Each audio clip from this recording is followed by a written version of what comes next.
Okay, so what we're going to do today, we're going to use the knowledge that you developed last week using clipping masks. I'm going to use the insects that we created before, and we use the pen tool to create these. And you can just copy and paste your pen tool insects. It doesn't matter if they have flat color or gradients. It really doesn't matter because we will ultimately we'll be placing images into these shapes anyway, so it really doesn't make a difference. So without further ado, you make sure that your artboard is set up in the same way as we set it up last week. The first thing we're going to do is we're going to go File, Place, and we're just going to choose an image. Can be any image, but we'll just try to use one image for the moment. And I'm going to choose this because this looks really weird. Looks a bit different. I haven't used this one before. So it's just a cloth that one of the IB students has been using it to clean their brushes. But I'm going to use this. This looks okay. So I placed this image, and one of the things that we're going to do to save time is just to not go and place the same image over and over. I'm going to hold the Option key down and drag a copy. So I've got multiples. So I can just keep dragging a copy in for whenever I want it. And what I'm going to do is just place this over the top. And much in the same way as we did with the when we were just using the pencil tool and putting clipping masks in the shapes we created, we're going to go to Arrange in the Quick Actions. We're going to send it to back, and then we're going to select that first element with that, and then we're going to with the image, and then we're going to hit Make Clipping Mask.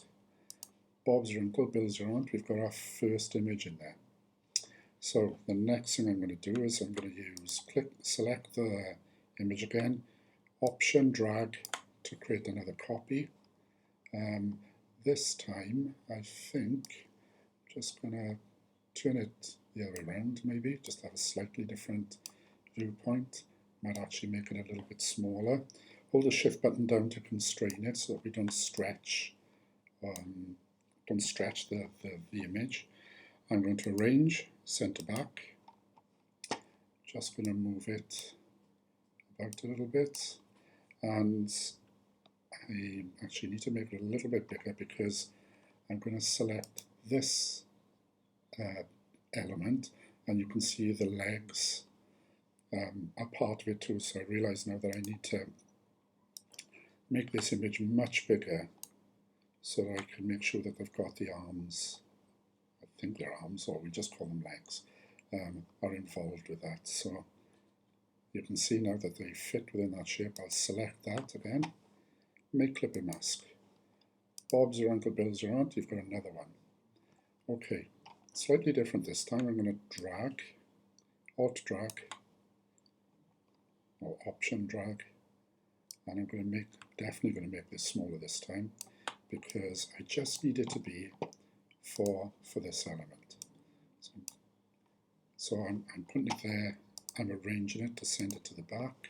I'm going to select this object, Make Clipping Mask, and it's done.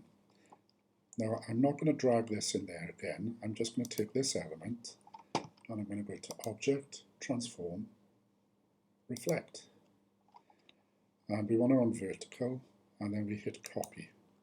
And then I've got an exact copy of that. So what I'm going to do, I'm just going to move it slightly off center because I want to delete that image. And I'm just going to use the Shift button, move it up, and you can see I've got a copy. So that's the first one.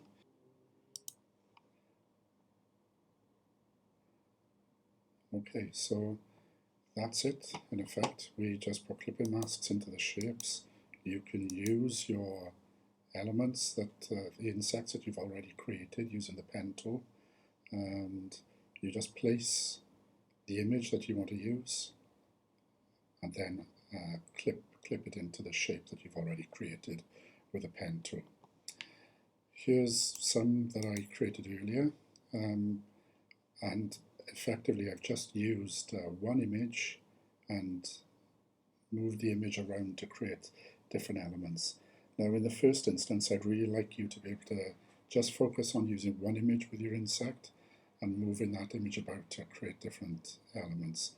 Once you feel that you've got a hang of that, then by all means try using different photographs as well, or even I don't know, look for some images around the house. You might open the cutlery drawer in the kitchen and take a photograph of what's in there, and then you're going to have like metallic objects, so you could create metallic looking elements. Or you might open up a box of Lego or something, or you might even use one of your images from the hundreds photo challenge.